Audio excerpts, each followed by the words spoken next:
시작. 오순절날이 이미 이르매 그들이 다같이 한 곳에 모였더니 우연히 하늘로부터 급하고 강한 바람 같은 소리가 있어 그들이 앉은 문집에 가득하며 마치 불의 혈처럼 갈라지는 것들이 그들에게 보여 각 사람 위에 하나씩 임하여 있더니.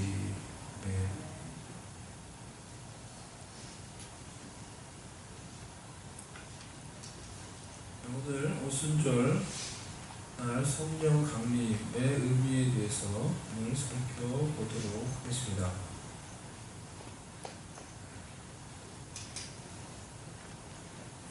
1절 말씀을 보면은 오순절 날이 이미 이르매 라고 이렇게 말을 하고 있습니다. 여기서 이제 이르매라는 단어는 헬라어로 순풀레로오입니다. 꽉 차다라는 의미입니다. 꽉 차다라는 의미를 가지고 있습니다. 예를 제가 보여드리겠습니다. 이것과 같습니다. 여기 물이 있고 컵이 있습니다.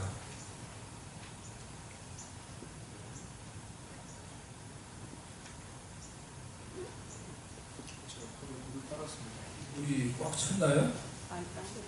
꽉 차지 않았습니다. 그죠?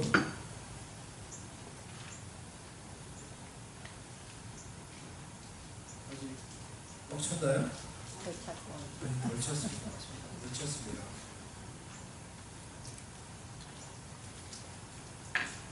꽉 찼나요? 네. 꽉 찼습니다. 네. 찼습니다.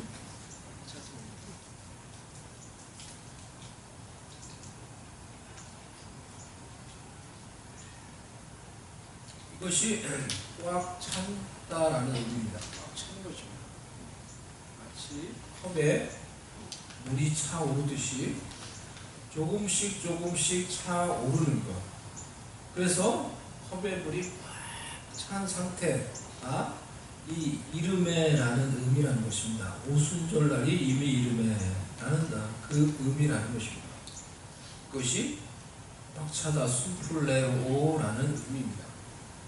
이렇게 오순절날이 꽉 차서 이르렀다라는 것입니다. 무엇이 그러면은 꽉 찼다라는 것입니까? 하나님의 뜻이 이루어질 하나님의 때가 꽉 차서 이르렀다라는 것입니다. 하나님은 하나님의 때에 하나님의 뜻을 이루십니다. 이것이 성경이 우리에게 말해주고 있는 진리입니다. 하나님은 하나님의 뜻을 이루시기로 작정하시고 그것을 아무 때나 이루시는 것이 아니라 보면은 하나님이 정하신 때에 그 뜻을 이루신다는 것입니다.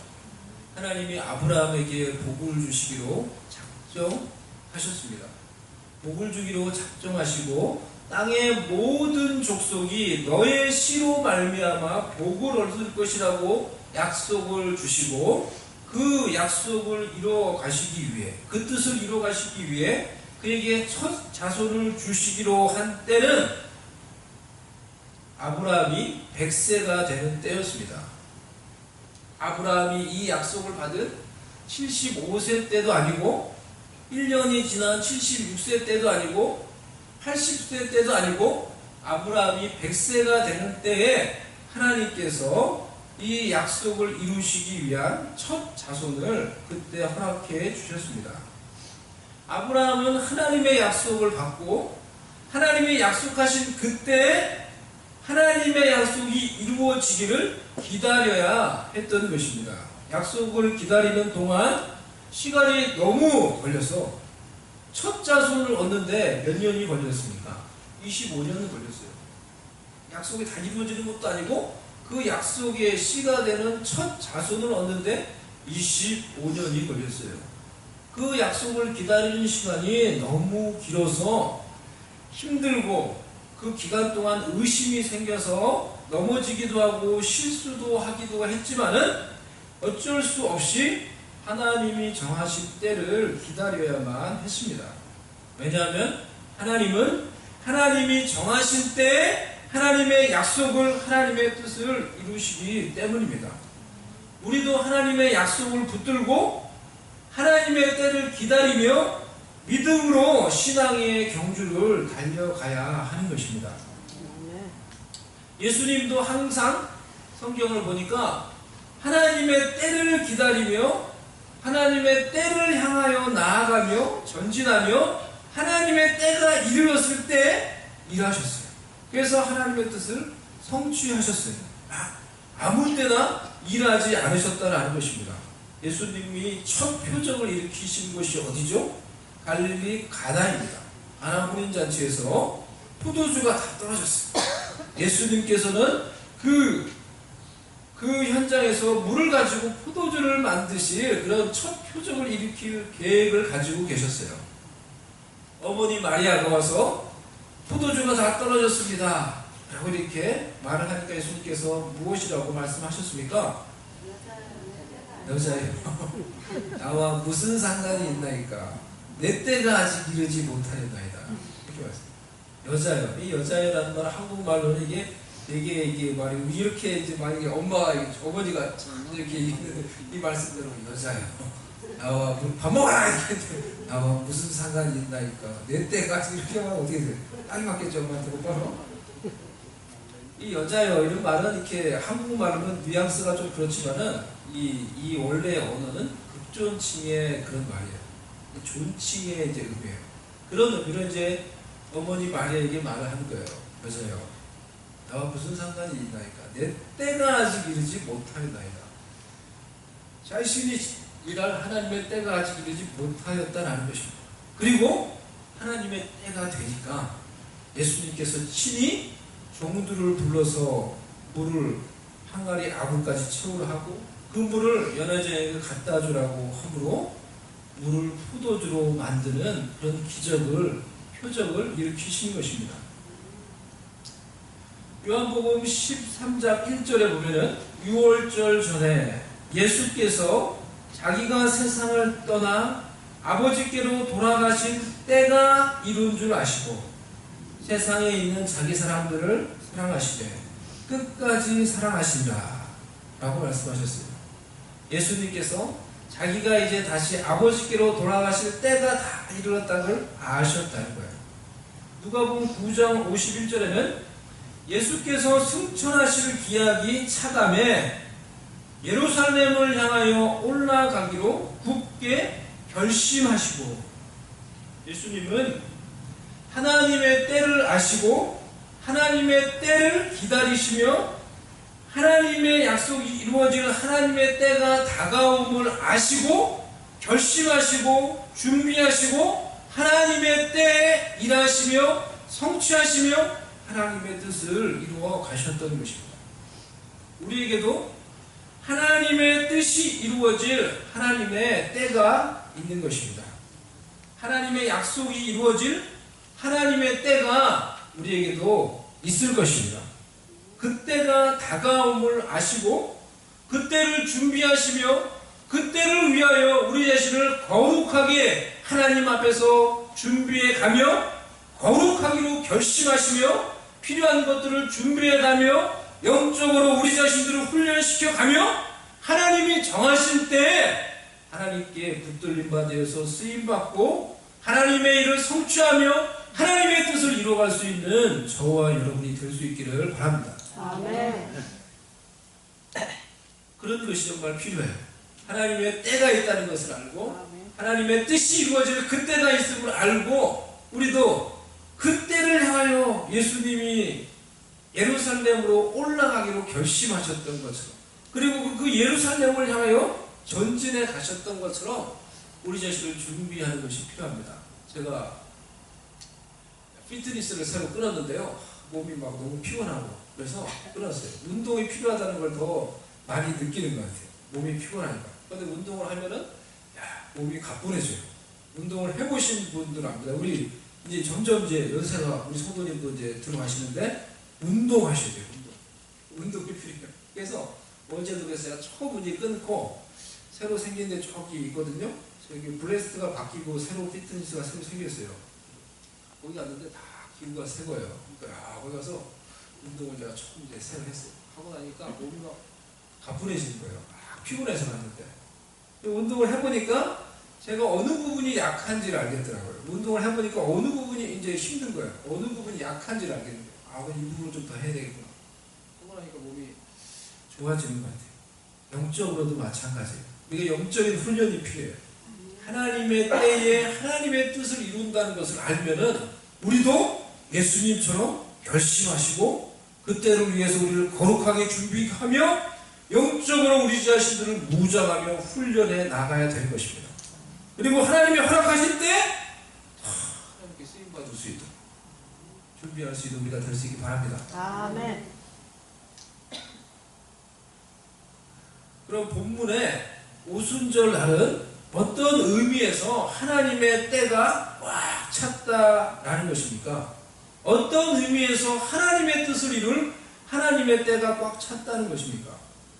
예수님이 승천하셔서 하늘 보좌에 앉으셔서 하나님의 모든 통치에 참여하시며 천상에서 예수님의 통치 사역을 시작하신 때가 이르렀다는 것입니다. 그 때가 꽉 찼다라는 것입니다. 그 때가 오순절 날이었던 거예요. 예수님의 통치 사역, 천상에서의 사역을 시작할 때가 이르러서 그 때가 꽉 차서 하늘에 예수님이 시작하신 첫 번째 가장 중요한 사역이 지상에 있는 믿는 성도들에게 성령을 보내주십니다.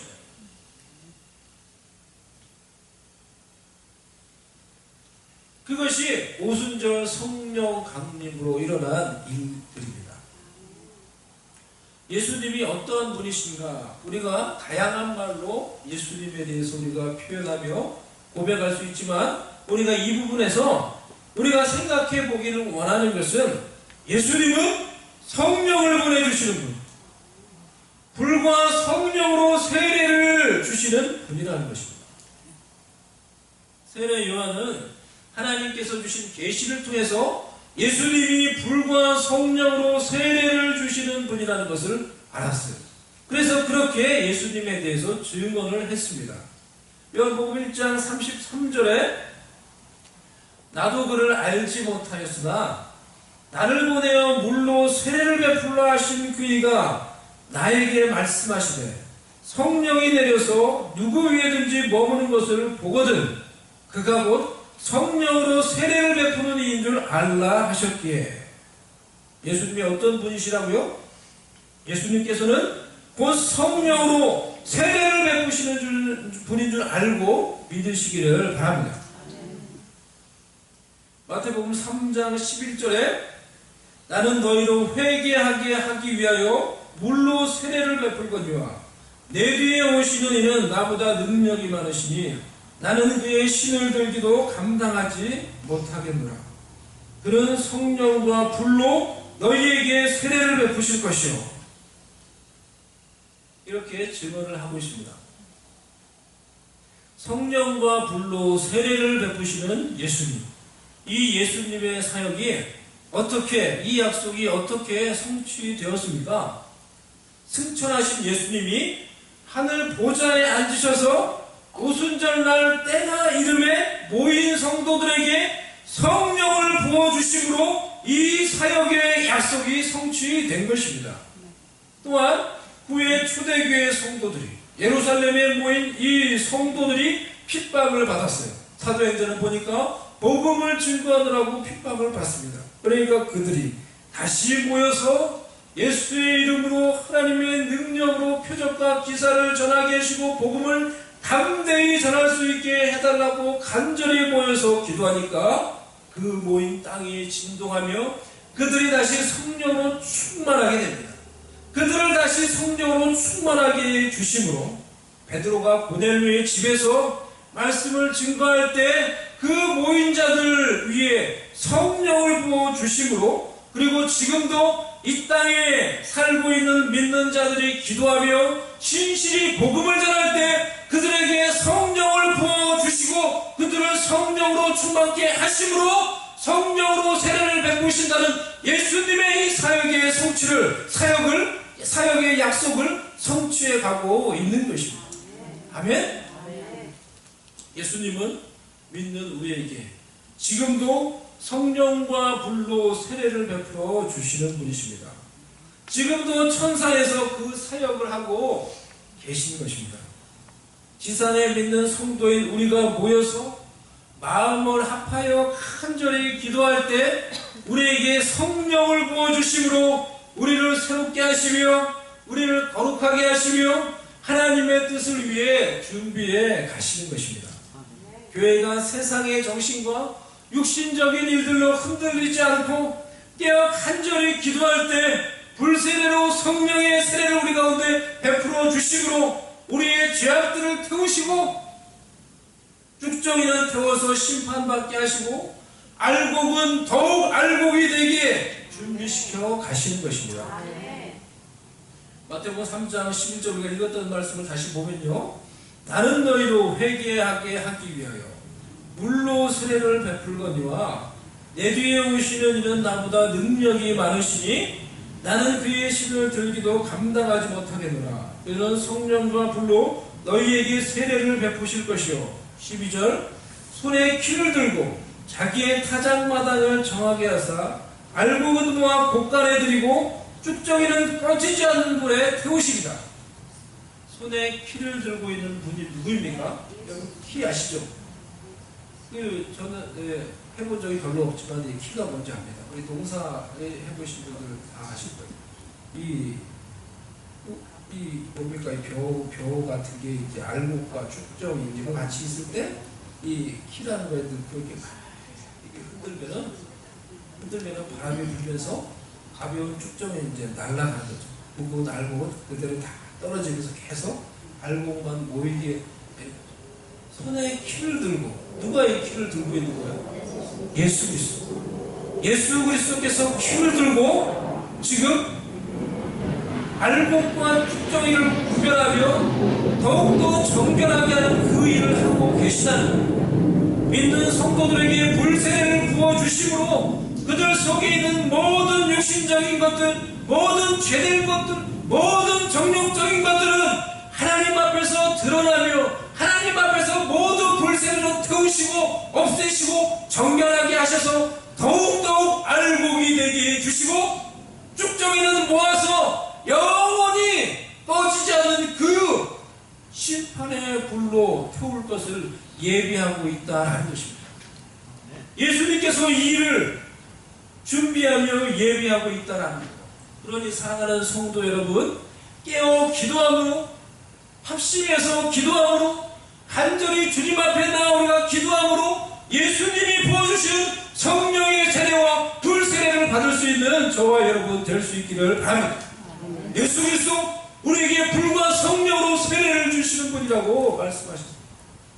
성령의 세례하심을 받을 때 우리의 모든 이기적인 것들, 우리의 모든 인간적인 것들, 우리의 모든 육신적인 것들, 정욕적인 것들이 다 드러나고 다 불태워지고 없어지고 우리가 오직 성령에 푹 잠기며 성령의 다스리심과 성령의 지배하심을 받게 되는 것입니다. 이것이 성령의 세례예요. 성령의 세례하심과 성령의 다스리심 아래에서 새로운 성품을 가지게 되며 새로운 마음을 가지게 되며 그 하나님이 주신 새로운 성품과 새로운 마음으로 새로운 성령의 열매를 맺으며 살아가는 것입니다. 오직 성령의 열매는 사랑과 희락과 화평과 오래 참음과 자비와 양성과 충성과 온유와 절제니 이러한 열매를 맺으며 살아가는 것입니다. 성령의 세례가 무엇입니까? 성령의 세례는 한마디로 성령의 다스리심이 충만한 상태입니다. 성령의 완전한 통치가 이루어지는 상태입니다. 오순절날 모인 자들은 이러한 성령의 세례하심을 받은 것입니다. 우리가 읽은 사도행전 2장 1절부터 다시 보면요, 오순절날이 이미 이르매 그들이 다같이 한 곳에 모였더니 후련히 하늘로부터 급하고 강한 바람 같은 소리가 있어 그들이 앉은 온 집에 가득하며 마치 불의 혀처럼 갈라지는 것들이 그들에게 보여 각 사람 위에 하나씩 임하여 있더니 성령이 급하고 강한 바람소리와 함께 임하셔서 모인 그들이 있는 곳에 가득 채웠다고 말하고 있습니다. 그리고 불의 혀같이 갈라지는 것들이 이것이 무엇입니까? 불의 혀같이 갈라지는 것들이 성령이 각 사람 머리 위에 각 사람 위에 임하여 있었다라고 이렇게 성경은 말해주고 있습니다. 여기서 임하여 있다라는 이 말은 에카시센이라는 말이에요. 의미가 앉아 있었다라는 말이에요. 성령이 각 사람 머리 위에 임하여 있었다. 이 말은 성령이 각 사람 머리 위에 앉아 있었다라는 의미예요. 이것이 무슨 의미입니까? 성령의 좌정하심, 성령의 통치하심을 말을 하고 있는 것입니다. 그럼 보세요. 예수님이 지금 승천하셔서 어디 계십니까? 예수님이 승천하셔서 실제적으로 어디에 계십니까? 하늘 보좌 우편에 앉아 계십니다. 그가 하늘에 가셔서 하신 가장 중요한 첫 번째 사역은 무엇입니까? 믿는 자들에게 성령을 보내주신 거예요. 예수님의 보내심으로 오신 성령님은 오순절날 오셔서 지금 모인 믿는 자들의 머리 위에 어떻게 해요? 앉아 계시다 그랬어요. 그렇게 하심으로써 성령의 통치하심과 다스리심을 시작하시는 거예요. 성령이 통치하고 다스리니까 그들이 어떻게 되었습니까? 성령의 말하게 하심을 따라 방언으로 말을 하기 시작하며 하나님의 큰 일을 말하기 시작하였어요. 이것이 하늘에 올라가신 예수님이 어떻게 하늘에서 이 땅 그리고 이 땅에 믿는 자들을 통치하는가라는 것을 보여주는 중요한 대목입니다. 하늘의 보좌에 앉으신 하늘에서의 예수님의 통치가 예수님이 성령을 보내어 주심으로 성령이 믿는 자들의 위에 임하여 좌정하여 그들을 다스림으로 하늘에서의 예수님의 통치가 누구를 통하여? 성령을 통하여 이 땅에 믿는 자들 가운데 이루어지기 시작한 것입니다. 성령을 통하여 이 땅 가운데 이루어지는 예수님의 통치를 보여주는 거예요. 참으로 놀랍습니다. 하늘에 오르신 예수님께서 어디 계시다고요? 하늘 보좌 우편에 앉아 계시다고 했어요. 하나님 보좌 우편에 앉으셔서 예수님이 무엇을 하십니까? 하나님의 모든 통치에 참여하며 그 보좌 우편에 앉으신 예수님께서 이제 온 세상과 또 믿는 성도들을 통치하고 계시다는 것입니다. 그럼 이 하늘에서의 이 예수님의 통치가 어떻게 이 땅 가운데 실제적으로 이루어지고 있는 것입니까? 예수님이 보내주시고 지금도 부어주시는 성령을 통하여 예수님이 보내주시고 부어주시는 성령이 임하여서 믿는 자들의 각 사람의 머리 위에 좌정하시며 각 사람의 마음과 삶을 다스리며 통치하심으로 예수님의 통치가 이 땅 가운데 이 땅에 있는 믿는 성도들의 삶 가운데 이루어지게 되는 것입니다. 아멘. 아멘. 그러니 성령이 우리에게 임하실 때는 우리의 통치자로 우리의 재판자로 임하시는 것입니다. 단순히 우리에게 어떤 찌릿찌릿한 감정을 주기 위해서 성령이여 임하소서 그것이 아니고요. 우리에게 어떤 현상을 주기 위해서 단순히 성령이 우리에게 임하는 것이 아니라는 것입니다. 예수님이 하늘 보좌에서 우리를 하나님의 뜻을 따라 다스리시고 통치하시기 위해 필요한 하나님의 능력, 통치자이신 성령님을 우리에게 부어 주시는 것입니다. 그러니 우리가 기도할 때 주의 성령님 우리에게 임하사 우리를 다스려 주시옵소서. 예수님 주의 성령을 나에게 우리에게 부어 주사 우리를 당신의 뜻을 따라 다스리시고 통치하여 주옵소서. 우리가 이렇게 성령을 구하며 기도해야 된다는 것입니다. 성령이여 임하소서. 무엇 때문에 성령이 우리에게 임해야 됩니까? 어떤 느낌이 필요해서요? 나를 위한 어떤 능력과 어떤 은사가 필요해서? 아닙니다. 하나님의 온전한 다스리심을 받기 위해서 우리 가운데도 성령이 임하셔야 된다라는 것입니다. 하늘에 계신 예수님의 온전한 통치가 우리의 삶 가운데, 이 땅 가운데, 내 삶 가운데 이루어지기 위해서 우리에게도 성령의 부어주심과 성령의 임하심이 필요하다는 것입니다. 그 하나님의 다스리심을 위해서 성령의 임하심이 필요하며 성령의 세례가 필요하며 성령의 불세례가 우리 가운데 필요하다는 것입니다. 이 땅에서 이루어지는 예수님의 온전한 통치, 이것을 위해서 예수님이 우리에게 성령을 부어주시고 성령의 세례를 주시고 불세례를 주시는 것입니다. 한번 이 시간에 한번 기도하십시다. 한번 눈을 감고 같이 한번 이와 같은 기도 제목을 가지고 한번 기도하십시다.